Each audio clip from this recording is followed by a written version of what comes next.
Yes. No, but we should say that the people telling us we have to be, that we're doing the environmental impact lingo just came through. They were the Purple Tape group. They were the first one that had come through after the country director of Hope. Yeah. And it was really frustrating to hear because, I mean, I was feeling appeased after lunch now that we got food. And they were using even lingo that, like, I'm not sure people would be familiar with. And especially at a refugee camp where people keep coming in more every day, you can't, there's no, like, government, no control. You can't really look at those sustainable options. So I just found it really frustrating. I think at one point we'd asked, what can they do for us? And they were like, well, the ball's in your court. And we're like, well, what do you mean by that? Like, you want us to come up with the ideas to... We have to come up with the environmental impact study before they'll give us any help. And we were barely able to feed ourselves. Like Maslow's hierarchy of needs. I think they were thinking more up high and we were thinking lower on that pyramid. Right. And it is almost offensive to have them say, well, you have to decide how you're going to treat the environment better when you're doing whatever you can in the moment to get by, cutting down the trees for firewood or for shelter. And they're saying, well, you can't be doing that. We're more worried about the environment. The environment is all tied into human life, and that's just not how you can think. We produce a fertilizer too. Yeah. So, anything else? Yeah, to actually come back and tell a bunch of refugees who are on the verge of starvation and death from disease and lack of hope, you're being terrible environmental stewards, and there's nothing that can be done until you fix the situation, you make it better, was just unbelievable. Like, I understand the idea that you need to take initiative, like it's, you know, like the ball is in your court, as he said very kindly. But there wasn't any sort of, like, means on, like, this is what we want from you, but we're not going to help you try to get there. And then it was like, we want this done before we can do anything. And they never said what they were going to do if we did that. And they didn't ask us, when we pointedly asked them about what are the things that we can do, they didn't have any tools to offer. So then when we made concrete suggestions, compostable toilets or that kind of stuff, then they're like, exactly, that's what you can do, but we don't have any means for that. Yeah. So it was very...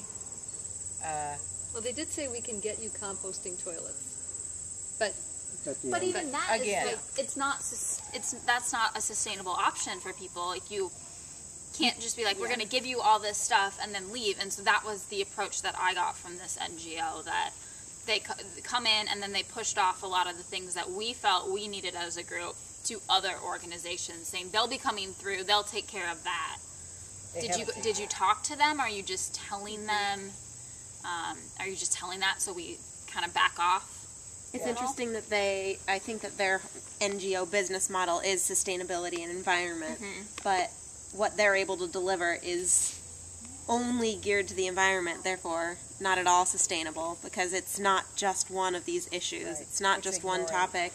It's, you know, those sorts of organizations I don't think have any hope of succeeding. You need to be able to, you know, maybe a majority of your funds can be delivered towards sustainability and long-term and environment, but you also need to deliver other things to these communities. And they made a comment too, like, this is what we felt you needed in New York, not taking into account the local involvement, because I think once you address local issues, then you have people taking more ownership. Right. It's just a general thing, and I didn't see that. Totally talked down to. Yeah, yeah.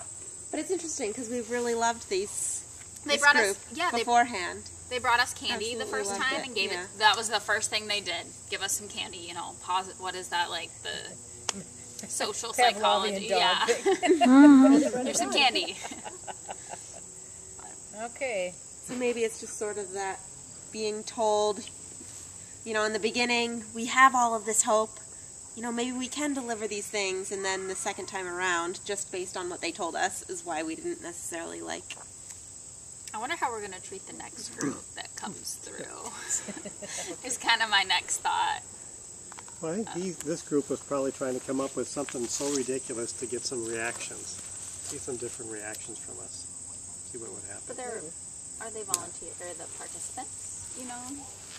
I don't know. And the idea of just the sheer idea of dealing with environmental issues, serious environmental issues, without a thought to this huge human population in a refugee area, to think that it might even be possible is so ridiculous. Yeah. That I hope there are no NGOs like that. Well, I think they Well, I could bet have, there are.